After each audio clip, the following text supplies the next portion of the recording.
Let's do it. All right. So we're live here with the Full Stack Founders Live, and joining us we have Imagine Easy founders and now founders of other things, but we'll talk about it. We have Neal Taparia and Darshan Somasekar. Sorry, I don't know if I messed up your last name, Darshan, but yeah. So Neal and Darshan and Darsh are really experienced founders, managers, leaders, developers in the tech space, in the education sector. They have years and years of experience just working in tech education and also leading companies, hiring engineers. And we have a packed list of questions for you all, and hope you'll be able to drop some great knowledge on everybody listening. And fun fact is that they're also employer partners at in a sense of full stack alums, and so they have some experience with that too. And so yeah, I don't know if you guys want to give a quick intro of just maybe quickly about yourself and how you met, like how you got this journey started. I think one question that a lot of students and graduates of full stack think about is, if I want to start a company, especially in this climate, it can be actually a pretty great time to start a company. How do I think about converting my capstone project mates into co-founders? And I know you both met at university, like David and I did too. Sure. So Nimit, thank you for having us on the show.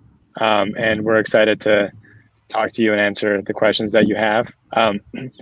In terms of like just our background briefly, Neal and I, we actually met prior to college. We knew each other back in like 3rd or 4th grade, playing in tennis together, like in the suburbs of Chicago. In 3rd and 4th grade?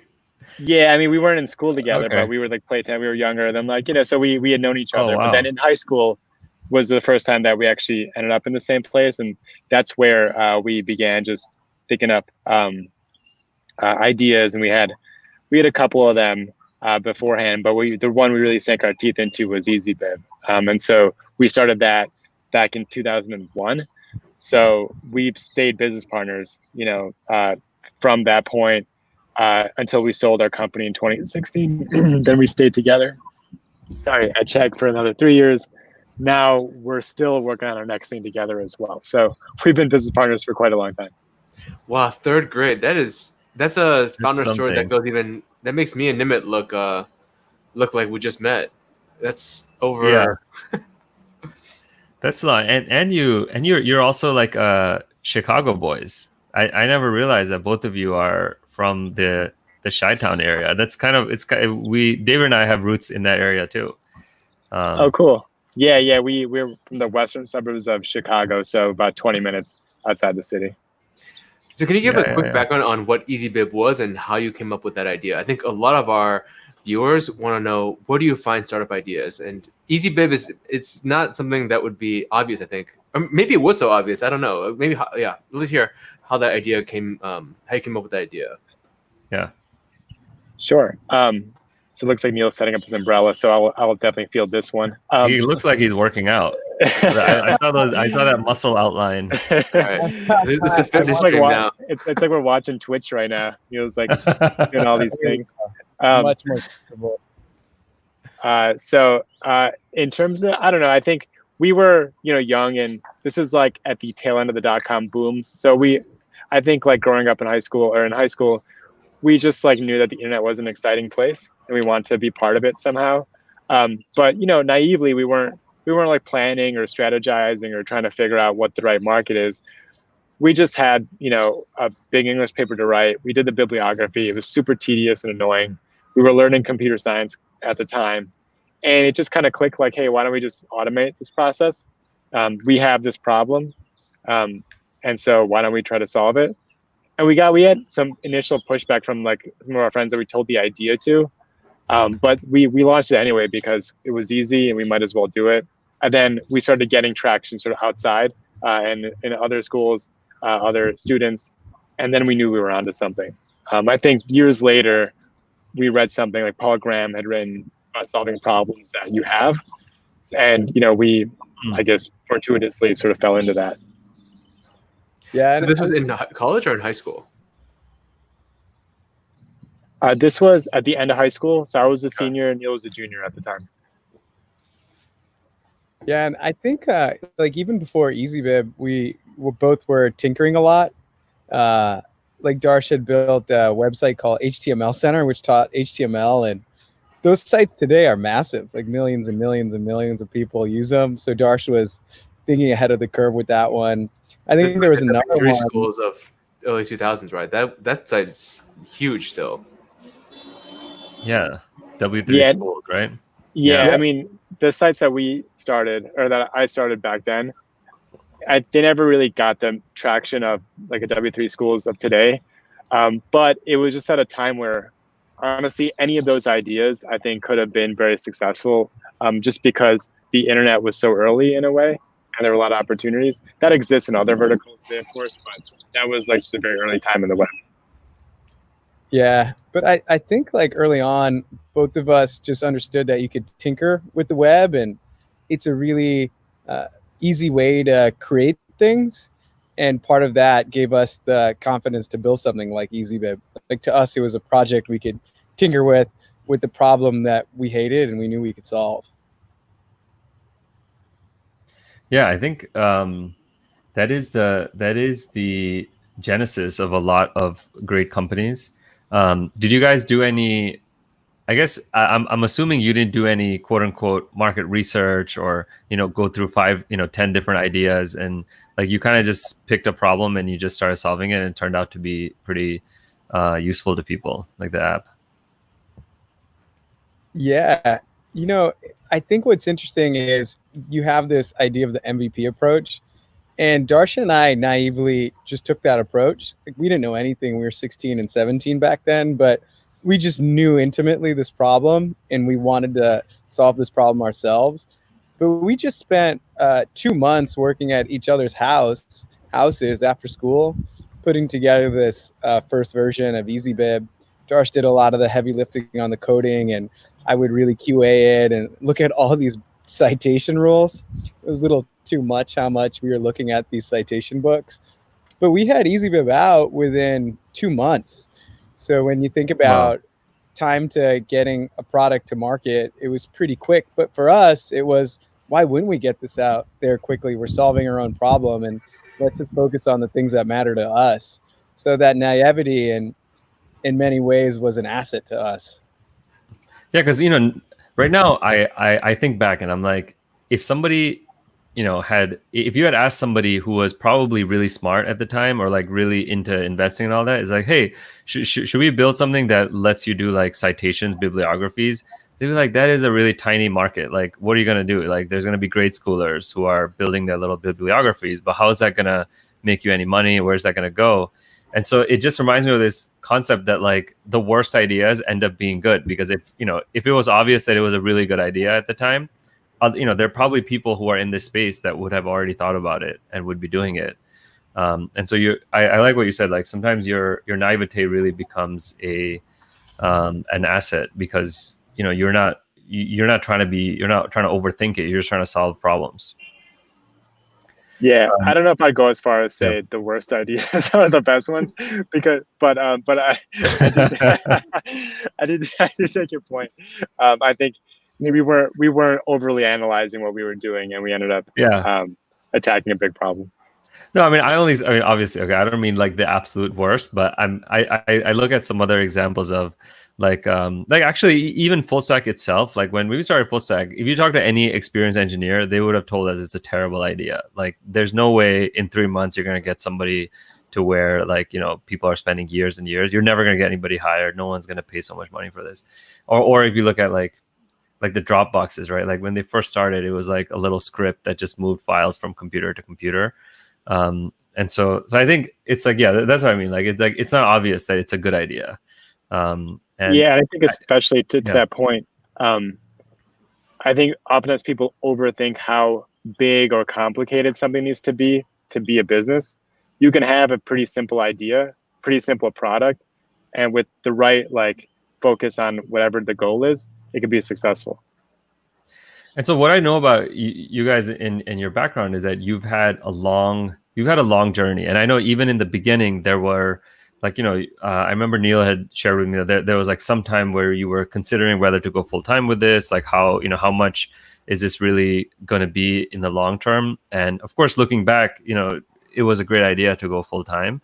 But at the time, like during this journey, like how was the just like the co-founder relationship, and like what kind of tips would you have for somebody who, like, sometimes we find with young startups that we are mentoring that like one of the biggest risks is like the co-founder relationship breaking up, right? And I look at you two right now, you seem like you have a great relationship, and like how did you make it work through all of these different phases of life throughout such a long period?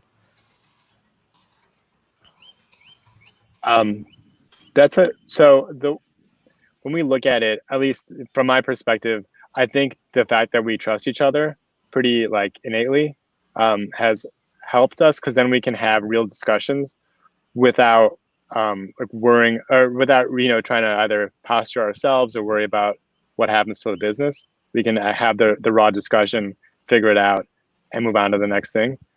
Because we just assume. Well, I don't even think we think about it. We just assume that, like, okay, well, this isn't really will never affect our personal relationship, and if anything, it can make it stronger. So we always had that feeling. That is harder if you meet someone more recently and then you don't have that sort of experience. But I think trust is a super important element of a relationship. Okay. I think that's been like oh, I'm sorry, guys. Now there's a landscaper out here, so I'll have to move.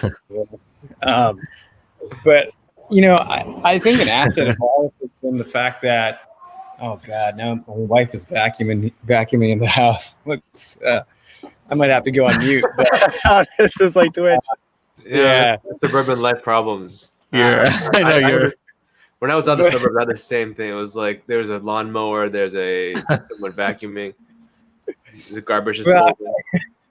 I was gonna say that, like, our trust leads to healthy discussions and debates, and oftentimes we both come out with newer and better ideas. So it's oftentimes more constructive than we think. And when we do butt heads, like, we always know that our goal is to improve our business. So it's a good debate to have, and we're always willing to trust one another when you can't necessarily come to the same conclusions or figure out that right compromise. So that underlying trust just goes super far. I'm sure it's been the same with you and David, because you guys go just as far back as we do. Yeah, well, kind of. I mean, now that I know, like David was saying, that you're almost like butt buddies from grade school. Like that's legit. Like, or at least tennis buddies, right? You could start with that. Yeah. I want to ask a question that a lot of people, or I think that a lot of our students love to figure out is how to get a side hustle going, right? And my understanding is that EasyBib, because you still went to college, right? You did this your senior year of high school, right? You still went to college and you still went to go work at a company before you decided to make this your full-time thing. Is that right? I'm curious, like that story, like how did you keep it as a side hustle? Did you agree to both work on it? Like, did you work on it during school? Like, how did that play out? Yeah, it was a side business, a side hustle for a long time. So we started in 2001. I graduated from college in 2005. Neal in 2006. We didn't do it full time until 2008. So there was many years in between. We would do stuff like in college. We would get our internships in the same place. Like, we'd make sure to apply to all the internships we wanted, but in the same city. So sophomore year, we were both in DC. And then junior year, we were both in New York, and we'd work on stuff during those summers.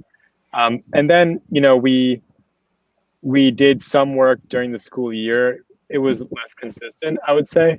But our focus was on just continuing to grow the business and get it to a place where we could do it full time. That didn't happen until 2008. It took a long time. I think we had the benefit of like having, other structures to like be part of, like college, and even a job for the couple of years after college. I think today many people are expected to have the same kind of growth, but in a much shorter time frame, which is why they look towards VC and accelerating a lot of things like that. I think our story, or maybe something to take from it, is that you don't need, like, you can, if you're okay with the time, you can really do this and invest in it and grow a great business. It just might take a little longer, but that might be more sustainable for you. Was there a I mean, what blows me away is that you stuck with this for 7 years as a side project, right? I don't think I've done anything for 7. I mean, except for full stack, I've not done anything for 7 years. What were the? And one thing I read is that one quote I really like is that success doesn't come after a series of failures. Success usually comes after a series of smaller successes. Right. So I'm curious, what were those small successes that you were seeing along the way that kept you motivated? Was it generating revenue? Were you just getting a ton of users who were really into it? Like, was it the AdSense were you using AdSense to monetize? What were the things that were keeping you invested for 7 years of your most formative time? I'm blown away hearing that. Neal, you want to take that one? Sure. We were lucky in the sense that we had created this product that we thought was intuitive for ourselves, because we also represented the end customer. Mm-hmm. And it also benefited from a lot of organic word of mouth growth that way. So when we were in college, we couldn't work on it too much. We would definitely try to improve the site here and there. We even had a school product, and teachers would call us in the middle of class. So we were trying to juggle it, but it was certainly hard to focus on it. But we would just see continued traction with the site. I mean, we didn't necessarily have to make improvements for a stretch of months, and more people would continue to use the site. So that was just incredibly motivating, just to see that trend chart go up and up and up. So by the time we made the jump into it full time, we had a lot more confidence that we can build products that people want. And look what we've done so far. And isn't this a great launching point for us to really go big? Do you remember any of the metrics in 2008 that you were really excited by? Like, was it like average users or number of bibliography? Like, what were you tracking then that you were like, this is really exciting for us at that time? What was it? I know session count was an extremely important metric to us. That was just a representation of the number of times people wanted to use the site. We definitely track citations created. For every citation created, we estimated that we're saving people 5 minutes per citation, because they're a little tedious to do. And back in 2008, do you remember, Darsh, how many citations were created on the platform back then? So by 2016, we had about a 1.2 billion. I want to say it was around like 300 million maybe at that point. Wow. Was this if you talk about the financials of this, I don't know how much you can share at the time, but I remember that, when I've had side businesses, before when I was at Yahoo, and, something that really motivates you to move it to full-time is that you have reached a level of income from the side business that you feel like, okay, now, you have a nice kind of floor, right? So worst case, if this thing blows up. And I'm also curious that the year 2008 is also a very interesting year, because that's really the year that the last kind of major financial recession happened. And so how do those two factors play into it? Like what was I don't know if you want to even say it, but like how much were you earning from the site at the time that made you feel like, okay, I can give up? Neal, I remember you telling me you had a badass banking job at the time. Like it was like, like a real amount of money to give up, right? It wasn't just like just like nothing to quit your job. Yeah. So when we moved into it full time, we had actually hired 2 other full-time people, who one ended up becoming our CTO. The other one was our other critical employee, who became our VP of advertising. So I think at the time we paid them modest salaries. probably $60,000-$80,000 in that range. So, and then Darsh and I remember we took about a $30,000 to $40,000 salary, but in New York City, that's just enough to really pay rent. Barely, yeah. And literally buy Subway sandwiches, which is what I'd eat all the time back then. So we were probably doing, call it 250,000 in revenue, which is, it's a nice place to be to make the leap because there is revenue. But personally, it wasn't much to sustain on. So we just went into it with the risk and belief that we can focus on it and super accelerate the growth of the business. And this is almost entirely in advertising, or was there like an EasyBib Pro or? Yeah, we had, so our first revenue line was a subscription. But when we added to that in 2007 advertising, given our user base, it was immediately a bigger revenue stream. And so it was interesting because at the time when we left in 2008, this wasn't yet where I think all the major events like Lehman Brothers bankruptcy, stuff like that happened. They were foreshadowing it, but it hadn't actually happened. So we didn't know that this would be like this massive collapse. We knew that there's a problem, but in any case, we ended 2008 up in revenue, and in 2009 we ended up again. And I think one of the things that you brought up in the beginning, Nimit, was how starting a business in a recession can be a good thing. I think there's something to be said about that, because if you learn how to make money in a recession, you just start making more as the economy gets better. Yeah, that's very true, because you have scarcity in a recession, and it forces you to just focus on building up a revenue base before you build like a lot of things that are just nice to haves. And that actually brings me to another topic, which I know that you guys chose not to raise much VC money or any kind of investment during this journey, and maybe you had a little bit, but can you talk us through a little bit of your decision there? Because you guys were a fast growing, massive company. You could have easily taken investment if you wanted to. Like, what were your kind of thoughts there, and then ultimately, like, how did it turn out? Yeah, so we definitely had opportunities and interested people who'd reach out, who asked us, would we be open to investment? We had taken this slow and steady approach for 7 years up until the point until we decided to dedicate ourselves, that taking on money didn't seem natural to us because we were able to be successful up to that point without it. And then when we also looked at the space and what the exit opportunities were in education, you didn't see crazy exit multiples and exit opportunities and really hungry buyers. So we just thought, if we diluted ourselves, what will that outcome really look like for us? And we decided that if we keep the cap table clean and really between Darsh and I and a few key employees, that will end up being the best outcome for us. And it would also be our business for us to control, and that was important for us too. Yeah. And I feel like now looking back at it, is it's easy that it was a great decision.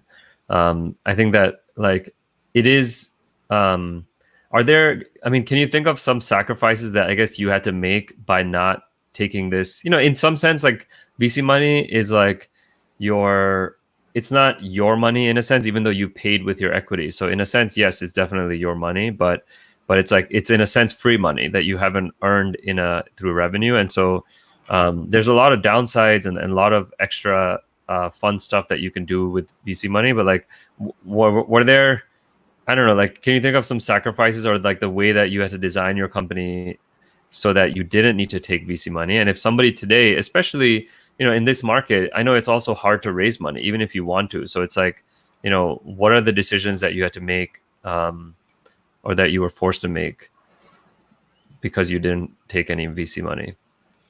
I think one of the things that we missed out on by not taking on venture investment was we were actors for Imagine Easy. It was Neal and I. We were making decisions, and we tried to make the best decisions we could. at the time. But this was our first major operational, like big entrepreneurial venture. With we had, I think, 70 people on our team in like 2015. And there are a lot of things you learn going through that if you had a board, they might be able to give you some of that experience and give you some of that wisdom, and you could avoid some of those mistakes. And so I think that was one area where, in retrospect, we might have been able to move more quickly in the direction that we went. We might have been able to grow even faster. There might have been a lot of positive outcomes to having that board. So I would say it's less than money. I don't think we're very cost conscious, maybe sometimes too much, but I don't think money was the biggest like limiting factor for us. I think it was sort of feedback on how to grow as an operator. Yeah, there's I think a few interesting examples of that. We had this institutional business where we were selling to schools, and it was successful because we were able to sell to 2,000 schools, but it was also unsuccessful because we were bleeding millions of dollars from that business. So we took one profitable consumer business and funded this institutional business. And back then, Darsh and I were more emotionally driven. We wanted to make sure our team was happy, and we wanted to give them opportunities to prove that business. But 3-4 years into it, there have been plenty of swings of the bat, and we weren't able to turn that business around. And if we looked at that business today, if it wasn't our own, we would have looked at the numbers and immediately told that person, listen, you have to cut that business. And I think we had a board, they would have helped us seen that much more clearly. Get there faster, yeah. Exactly. And then when we were at Chegg, we effectively had a board because the leadership team, the C-level team, they were our bosses at Chegg. And while they let us control the business and gave us P&L responsibility, they really pushed us operationally more so than we had ever pushed ourselves. And we have tunnel vision. You only know what you know. So we always thought we pushed ourselves until these guys acquired us and said, we want you to accelerate growth. And we thought that was just a crazy idea until it really made us formulate a plan on what does it look like to accelerate growth and how do we execute on that plan. So, if we had that kind of guidance to push us earlier on, I think we could have done some pretty cool things. But regardless, we were still lucky to accomplish what we did. Yeah, I think it is. It is super impressive. Now, when you look at today, you are on the other side of the table again. You're starting a company again. You're we didn't go so deep into your past company's success on this call yet, but you're starting another company again, and now we're kind of back in the new 2008 world, right? Like in a sense, it's somewhat recessionary. How do you, now that you're back on the stage, like how do you look at the world for just like what's kind of happening in the future? Do you think of do you think this is just replaying what's happening in 2008? Are you seeing things that are happening differently in your own way of starting the company? Like how are you managing expenses, and what are you expecting to happen? I personally feel like this is a very different kind of situation than 2008 because the fundamentals of sort of what the economy had, they're still there, but we've just sort of flipped the switch and turned it off. The problem though is that you can't just easily flip it back on again. There's all these like things there's a virus, that's going around that's like screwing everything up essentially for everybody, and it's terrible. And I think what we're seeing, and I'm not the first person to say this, I think I've heard this on many podcasts, but I really do believe it, is that all the trends that were happening before slowly are now accelerating. So like telehealth, teledoc, all that stuff we're now breaking down the barriers to make that happen. So technologies that were sort of on the sidelines or in the periphery before, they're now taking center stage. I think one of the similarities between now and 2008 is you kind of understand what is important and what matters. And so the companies that are strong today are the ones that have positioned them well to be strong. And then now as an entrepreneur, you don't have to. You're fortunate where you're not starting a business in a boom time where all the signals are confusing, right? Where companies that shouldn't be successful are because you're in a boom time. Now we're not in a boom time, so it's very clear for you to see what works and what doesn't work, and therefore focus on the things that work. That's interesting insight. That it's like when the tide's lifting all the boats, you don't know which boats actually can float by themselves. Exactly. And so I can see you can spend years working on a startup where you're getting the funding, you're seeing growth, but then as soon as the tide washes out, you find out the business, the kind of the core metrics just don't work or something. Yep, exactly. Yeah, the VC funding can be not confusing, but yeah, it can support a lot of I would say like zombie businesses. And then as you're looking at, there's something that are, I don't know if you remember, but we started something called the Full Stack Fund, and there's a lot of students would come to us and with startup ideas, and most of the time, I mean, they were earnest, I would say, right? But I feel like this is one of those things where people have a really hard time evaluating what's going to be a good startup idea, right? Because most people go as far as, well, this is my pain point, right? They don't look at competition, what else is out there, how people solve this right now. I'm curious, how do you evaluate startup ideas now that you've been on the, like Nimitz said, you've been on the other side? How do you think about, hey, this is something that we want to get behind?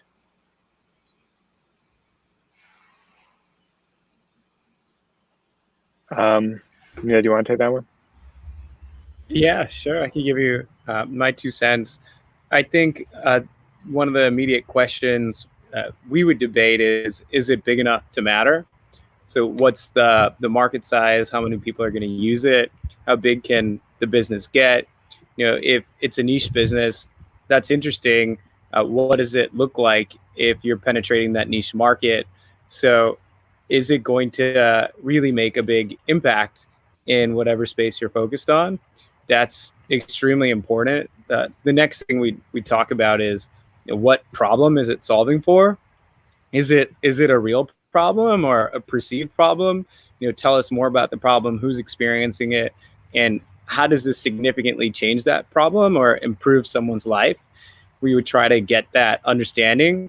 If it's a marginal improvement, a 10% improvement, oftentimes that's not enough to be a new business opportunity. That's just a Me Too product. But if you're improving a process 10x, similar to how we did with EasyBib, then you have a real innovation. So we would try to suss something like that out. And then the team makes a huge difference too. We were talking about co-founders earlier. If you have a team that knows how to work well together, that's huge. But like you guys know, with entrepreneurship, it's all hustle and grind, and you have to really put your ears to the road and understand what you're hearing from the market and adjust. It's unlikely you're going to get it right out of the gate. So how can you be smart and flexible to really drive your business forward? And I think certain people have that skill set, and that's the skill set of people we like and like investing in. And about a month ago, so Neal and I were working on our next venture together. But a month ago, I also started on as a venture partner at this VC firm called Trailmix. And they're focused on some of the, I guess, more progressive spaces going forward in health and sustainability and things like that. And what I've just learned and sort of experienced there is there are lots of ideas, and there are a number of articles out there that share how many deals of regular VC sees and then how many they invest in.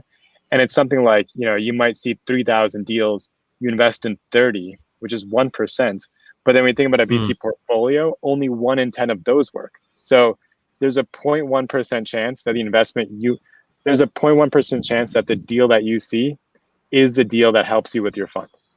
And I think when you're an entrepreneur, that's the VC math. And so VCs are looking for that 0.1%. There might be a lot of other businesses that work well for you as a lifestyle or just as a very successful lifestyle that don't necessarily match the VC math. So getting VC or not getting VC, part of that is people look at that as a litmus test. It doesn't have to be. It's really about what kind of business do you have and does it even fit that model or not. And it can be successful even if it doesn't. But I want to test that, maybe challenge that a little bit and see, because like if we take like EasyBib, and now that the more I think back about high school, the more I remember how annoying bibliography was, because like you would write this whole essay and then your teacher would take off 10 points because you got one citation wrong. And I was like, this is like in the age of computers, this is the dumbest thing, right? Taking off points for citation errors. So I can see you're solving a big problem, but I can also see like no 18-year-old is thinking like, they always want to solve events or something social, right? They're like, so how much music or music, right? They're like, this is like Spotify but better. I'm gaming, yeah. So how much of it do you think was that the market pulled it out of you for many years, that people needed this product? It was, or what I say is that like you don't have to necessarily love the bibliography space, but the market was into it and they pulled it out of you guys. Like, do you think getting that first 1,000 users is more important than getting things like TAM right? Getting things like getting that first set of super fans kind of makes you want to be successful.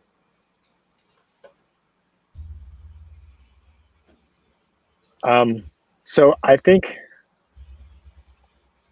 don't think there's any, this is maybe a controversial opinion. I don't think there's anything wrong with being a better Spotify necessarily. I think what people miss is it's not the product. People focus on the product, the technology, having the right, tech co-founder, like stuff like that.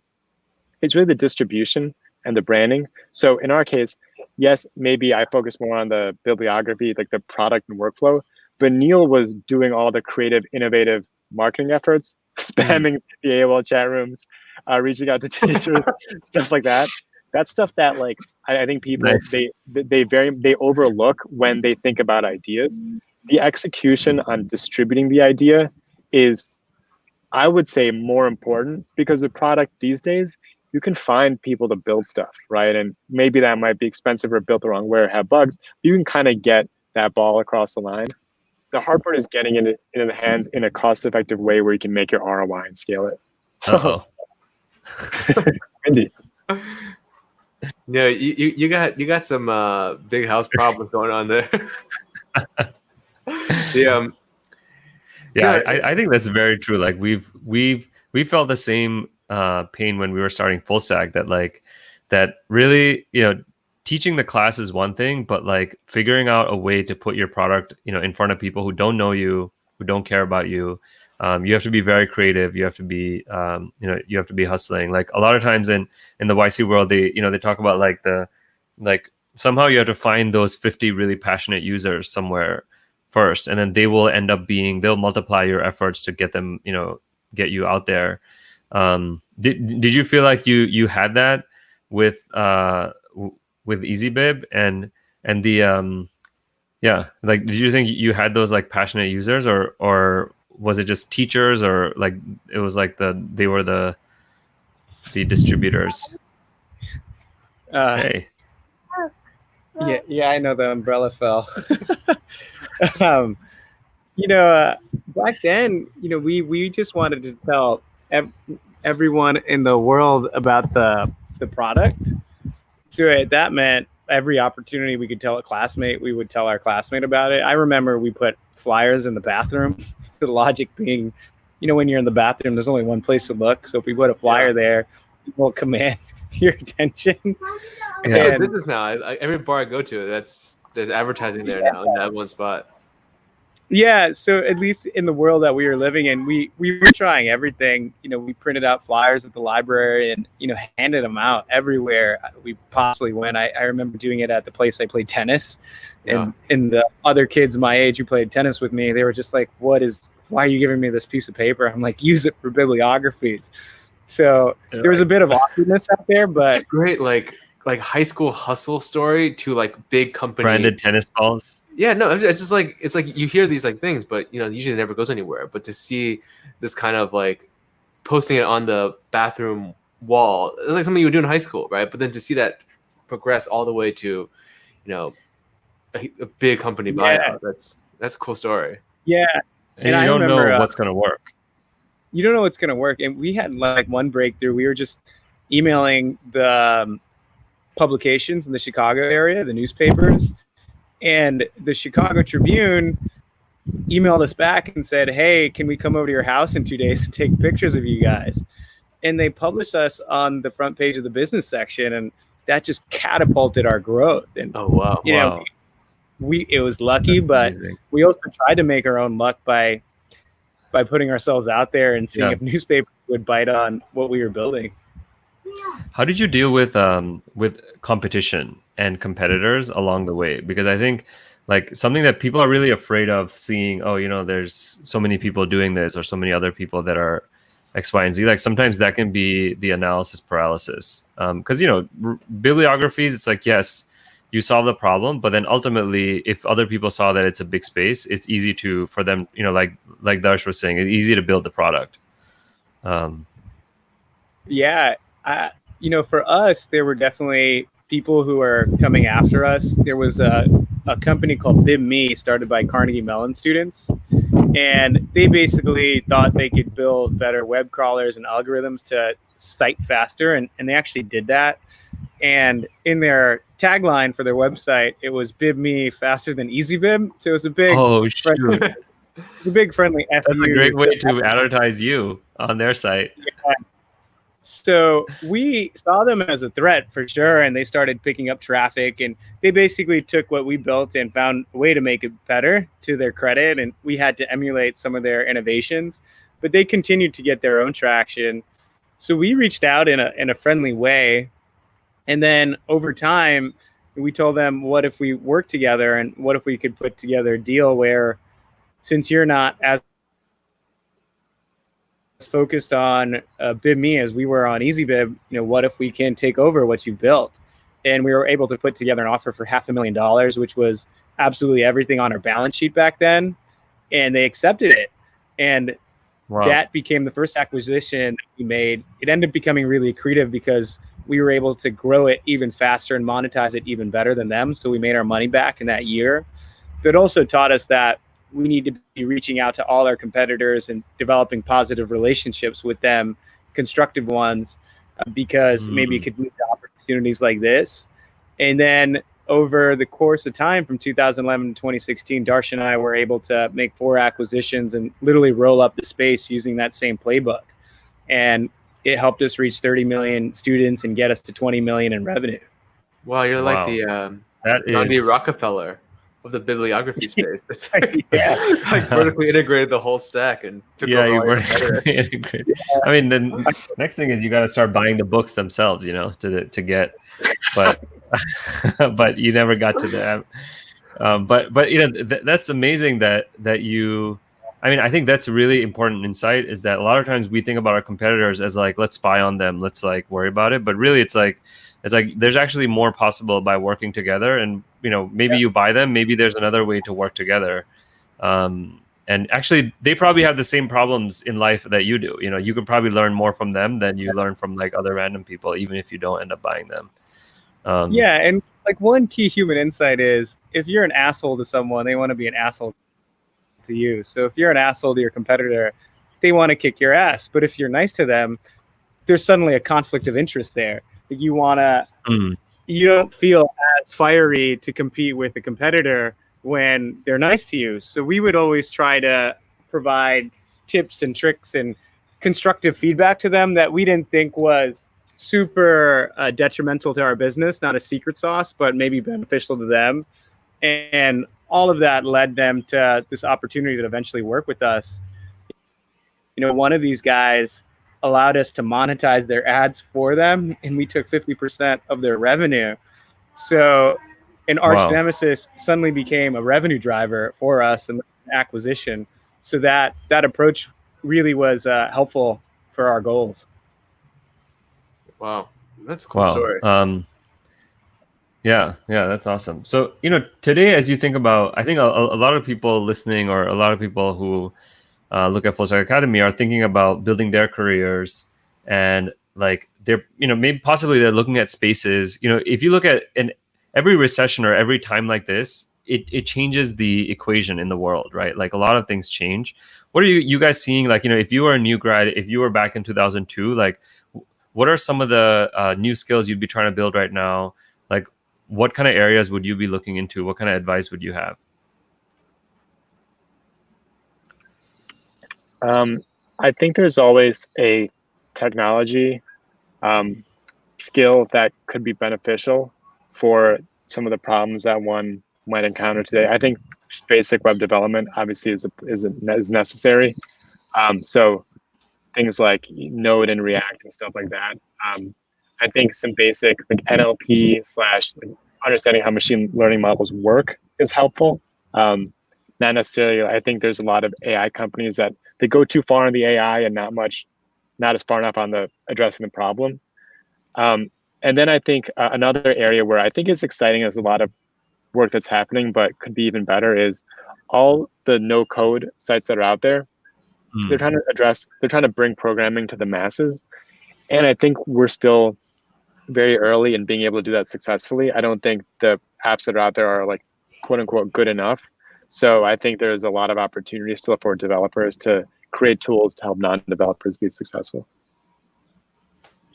I like that. So the no code space, but broadly, you're saying that you need to, I guess, get familiar with the coding is just like a basic enabler, but there's machine learning, data science. Like, what can you use code to? And code plus insights in data is kind of there's just a lot of unmined land there, right? Like just green space that we're all dealing with right now. Darsh, you're Neal, are you both coders, or do like one's a like one kind of focus on business, one focus on kind of the technology? Yeah. I mean, we back in the early days, we'd both be programming, but then we sort of split off where I'd do more of the product and technology. Neal's focus on the marketing and SEO, other efforts like that. Because I think one thing I'm curious about is, do you early on a startup, is it worthwhile to do development early on for the founders, or should you start farming out that work immediately? It's like the Upwork, or is it valuable to know how to code in a day where you can find coders available online to help you work? Because I think about that a lot. It's like, should I code, or because I enjoy it, or do I get a lot more leverage by writing this out properly and just getting it on Upwork or something, or hiring a developer? How do you like think about that balance? Because it's like sometimes I think companies our founders are weakest at farming out the things that they're best at, right? And so because they always feel like, hey, this is not as good as I would have done it, or I could do it so much faster than just finding one additional person. So curious how you're thinking about that trade-off of why code, why learn to code if you want to build a company. So from my perspective, that's a really good question. And there are aspects of things that we farm out. There are aspects of things that we keep internal. Part of it is based on speed, like what can be done the quickest. And if that is us programming it, we'll do it that way. If it's something that is harder or more periphery, we might farm it out. So what would be some examples of like things that you want to control, and things that, is it like landing pages go out to design and then that's a really good question. I don't know if there's a black and white. I would say that stuff that helps us with SEO, we've been holding close, as in we, at least for the business we're building now, getting eyeballs and exposure is the most important thing. So we tend to do that stuff ourselves. Some of the things you plug into that, like the graphic design or some of the content, we've farmed out, but we've focused on like the reaching out to sites, building relationships, things like that ourselves. I don't know, Neal, what do you think about that? Yeah, it's a great question. I think, engineering wise, we're able to spin up things and try things real quickly because Darsh is just really capable of doing that. And that makes a difference. When we farm it out, which we've done before, there's always this like back and forth. and there's the communication layer, which can slow you down. So I think that's just something you have to take into account. They might not build the product that you're envisioning, and if you're coding it, you can do it much quicker and faster, and really do it the right way. But I remember over last summer when we were experimenting with ideas, we had a number of ideas, and you can't code out every one of them. And one was this idea of, can we take like a tweet and turn it into video? Like, how do you take basic text and create a more engaging format out of it? And we weren't 100% confident about the idea, but we just said, what if we could farm out a basic prototype to understand how much difficult it's going to be, how difficult will it be to build, and if people like it. So we did that. And it basically told us this was not an idea to pursue. So I don't know if there's a right answer or a wrong answer. I think it depends on the situation. Do you, as you're looking at your current company, and now that we're kind of talking about that, a lot is changing very quickly in the world about how companies are being built, and I think now is the time in your phase when you're still at a small company, you're still at the early phases of your next venture, that you have to define, like, is your company going to be remote from the start? Is it going to have, is it going to have international engineers? Are you going to outsource a lot of work? And we've seen a lot of big names right now, announce that they're going to go fully remote.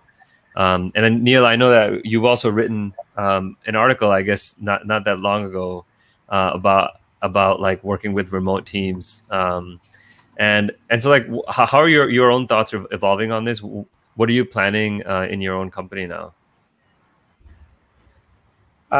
So we had a team in Berlin, like a team of 20 in Berlin. And then when we joined Chegg, we had about a team of 20 in San Francisco, along with our team of like 50 in New York. So it wasn't necessarily like a remote setup where everyone was working at home, but it was a very much distributed setup. And it is not a setup I think we'd ever want to replicate again, because you have this nucleus in one place. And whenever you have a nucleus in one place, naturally things slip through the crack. Me and you can have a conversation in New York City, but we'll forget to tell the team in Berlin or San Francisco, because you just take it for granted that people know it when you're in that nucleus. Whereas if everyone is remote, you're always thoughtful about that communication. So I think we think about remote work. It's either you go all remote or you don't, oftentimes. Right. Because that way you're always thoughtful about what it takes to have strong communication in a remote setup. Whereas if you're co-located in one place but remote elsewhere, it makes it a lot more challenging. So with this current business, we're planning just to be fully remote for now. If anything, Darshan and I might just get some office space because we're in close sync anyway, and it's always good to have some FaceTime. But we just want to make sure that everyone feels like they're putting in that remote effort to make things successful. And for a small company right now, is that what you're seeing? I mean, it almost doesn't make sense anymore to start out a company with a in-office setup, right? I mean, I think established companies are probably going through this decision about what to do now. But like, you don't have a lease. Like, why would anybody sign like a long lease right now, given where the winds are blowing? Like, is that, I don't know. Do you kind of agree with that thinking? I guess that gets me worried about commercial real estate in general. I think obviously some companies, restaurants, some companies need to be in person. So excluding those though, Sure, like let's say major technology enabled companies. I mean, you have big, like GitLab, for example, TopTal. These are all pretty large organizations that have hundreds of employees that are fully remote, fully distributed around the world. So you can be very successful. I don't know if there is a downside from I don't know if any, like McKinsey has put out a study saying it's better or worse this way or that way. So therefore, if it is equal and maybe better to be remote, you're going to save a ton of money on cost. You're going to build probably better communication channels. And, at least for now, it's a safer thing to do. I think, I personally worry a little bit about like company culture. Like, I think that's the one area that I'm not fully bought that it's the same kind of familial culture. I feel like, when you're remote, it becomes, at least my thought is that it becomes more transactional. Like you're working with a company, you're getting paid, you're working, but you don't feel like this is my place, it's my company. I think humans have a like almost an evolutionary attachment to spaces. You kind of think of it as yours and the people around you. So I think that's the one area I worry about. I think otherwise, obviously, it feels like the winds are blowing toward remote. But I wonder if things like, I don't know, and yeah, I think maybe it's like old school thinking now. But Nimit, I'm with you. Like, we're social creatures, humans, and face-to-face communication and laughter, that chemistry can't be replicated on Zoom. So there's definitely a loss there.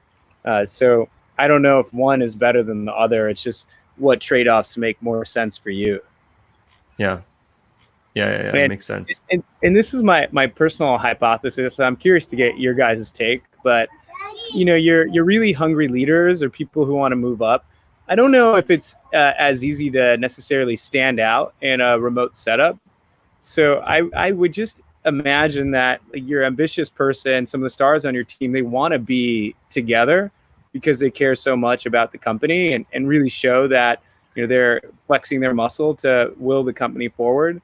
And I don't know if those people necessarily would want to join a fully remote setup because there's less opportunities for them to actually be physically present and shine. That's just a hypothesis of ours. The people who we've hired in our distributed setup who actually work from home, they weren't necessarily people who wanted to go on that management track. They weren't striving to do that. And I wonder if there's a reason behind it. I don't know. What do you guys think? I'm just curious. Yeah. Actually, let me switch to my, I'm having a technical issue, but Dave, I don't know. Okay, there we go. I think there is probably like pre-COVID and post-COVID. And pre-COVID, I could see that was kind of probably a stereotype of people who wanted remote work, is that they were they were optimizing for lifestyle versus just like the corporate ladder, right? Climbing the corporate ladder. And sometimes when people have asked me for that, it's like, you're not going to get, like quote unquote the FaceTime of being at HQ. And so, but I think post COVID, like for me right now, I think that it'd be, it's that if you have, I think face to face is a much more social, is a much more socializing interaction than anything that we can do on video right now. And I also think that most of the stuff that probably is important that happens in the budgeting of people-to-people relationships happens not in a formal meeting, right? It's like that 15 minutes, like 5 minutes before a meeting where you're kind of seeing how they're getting updates on their family or seeing how they're doing. It's going out for drinks afterwards and seeing, building that camaraderie and trust. So you have a really heated argument. It's hard to have heated arguments on Zoom because your timing is just off, right? And so I think a lot of that is lost too. But I do agree with what you're saying, Neal, is that if you have a group of people doing the in-person socialization and then a separate group doing the remote, one group is going to have a very different experience of working there than the other group. So you really have to develop that remote muscle from the beginning. And I think if I could go back, or if I could design, one thing I would love to do is see take the real estate budget and spend it on things like really incredible offsites, really incredible trips to visit each other when we can all do that again. Because I do think you need that human-to-human bonding, but to make the Zoom meeting work, right? The Zoom meeting at the beginning is really hard to make that collegial feel. It's that it can be used once you have that collegial feel to get work done. Mm-hmm. Yeah, I think it's an exciting change, honestly. And at least because of this kind of external force, there's going to be some. It's like an easy way for everyone to get to some consensus more quickly. Whereas otherwise, this like remote work argument or this concept, it was just so slowly evolving. Whereas now I think there's been like a major move. A lot of employees will be open to it. A lot of companies will be open to it. And so I think it'll be a quick, it'll be something that that at least people get to consensus with. So anyway, I think it's been great having you guys on. Wait. We got. Oh, you have more? Yeah, I got. Today the anniversary of Microsoft Solitaire. It's like this week, right? So wow. Yeah, I think today is like national or international solitaire day. That's right.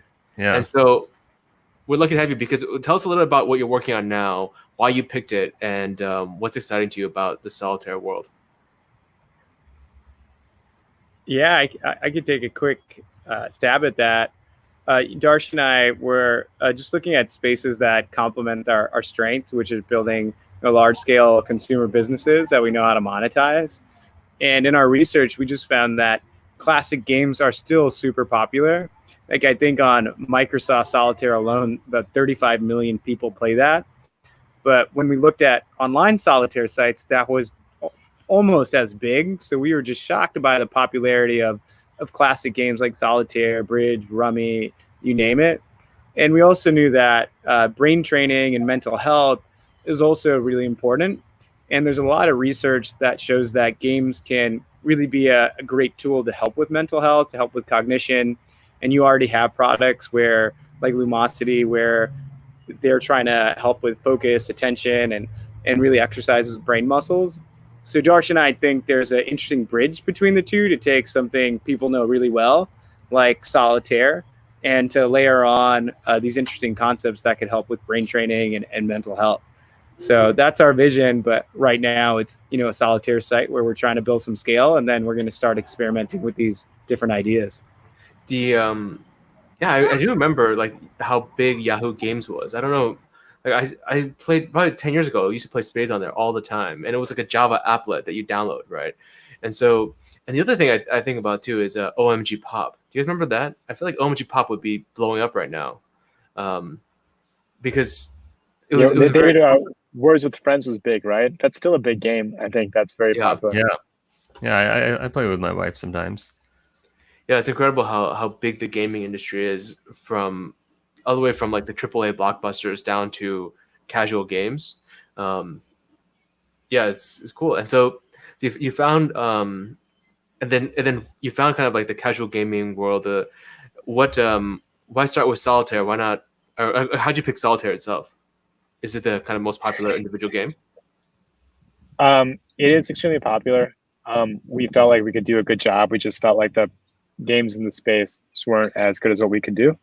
So we thought it was a good opportunity. We're also looking at other ones. We looked at Scrabble, for example, Words with Friends, games like that, which were also interesting areas. But ultimately, we landed on Solitaire just because the dynamics are better. It's a little bit bigger market. But our goal is to keep expanding, do what Neal was saying, integrate some of the educational aspects into these games, and then make them something that's both fun but also sort of functional. I don't know if this is flashing back to me. I remember I remember 2 times when someone told me like this thing is so much better, and it was like I felt like a tidal shift in how people perceive something. And one time was when I was using Alta Vista, and then Nimit was like, David, you can check out this Google thing. So that was, and this other time was when I was playing Solitaire, and my sister made me play Free Cell. So is there an analogy there? Is there like Free Cell the next step? Is Free Cell the Google of Solitaire? Free Cell is super popular. It's not as popular as basic Klondike. Klondike Solitaire is the name of the classic game that we all know. Okay. It's not as popular, but it's still big. And that is one of our next games that we're launching. Okay. I was wondering if it was like Free Cell that somehow like taken over, and everyone was like, "Are you playing Free Cell? Are you playing Free Cell?" So interesting to hear. It's that's really awesome. You guys know all these individual stats about it. It seems like another. To be honest, like it seems like another terrible idea that's going to be really big. I'm just kidding. It's not. It's not a terrible idea, but I think that like if you were to ask somebody without looking on National Solitaire Day. No. I'm saying that if you were to ask somebody without looking at any details or about hey, like let's make a startup around Solitaire, like it doesn't it doesn't like jump off as a great idea. But it's one of those things where it's like a lot of people are playing solitaire, and like, you don't know, there's so many places like this where there's like really interesting opportunities that they don't have to be like like AI. Oh, I guess you can get AI solitaire in there, but then what would you do, right?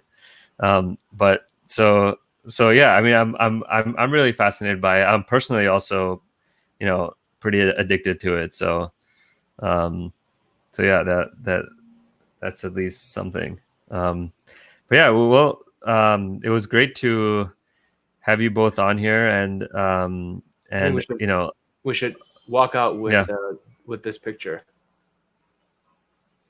Oh, I like that. I like it. You know what we need is like. No, sorry, Nimit, go ahead. You guys have been doing have you been doing kind of featured solitaires for different use cases? Right, I've been seeing some really cool ones. How would, if I had a company that wanted to work on something like that with you, how would I do that? So you could just go on our site, solitaire.com, you contact us, and then we'll work with you. Right now, we're actually doing a lot of these games for free, just to like build some exposure for our brand. Okay, awesome. I think we love to do one at Full Stack for like, maybe famous computer scientists or something like that. Oh yeah, that's a good idea. Yeah, we could definitely make some more blog posts about that. So so yeah, hey, make it happen. Yeah. All right, good talking to you, Neal and Darsh, and good luck with your lawn there. I don't know how much other stuff has happened behind you now, Neal, but it looks like a disaster zone. I feel like Neal's getting a high demand from his kids. Yeah, I got a little work ahead of me now. Awesome. All right, good talking to all of you. All right, bye. Have a great weekend, everyone. Thanks for having us. Have a great long weekend. Bye-bye.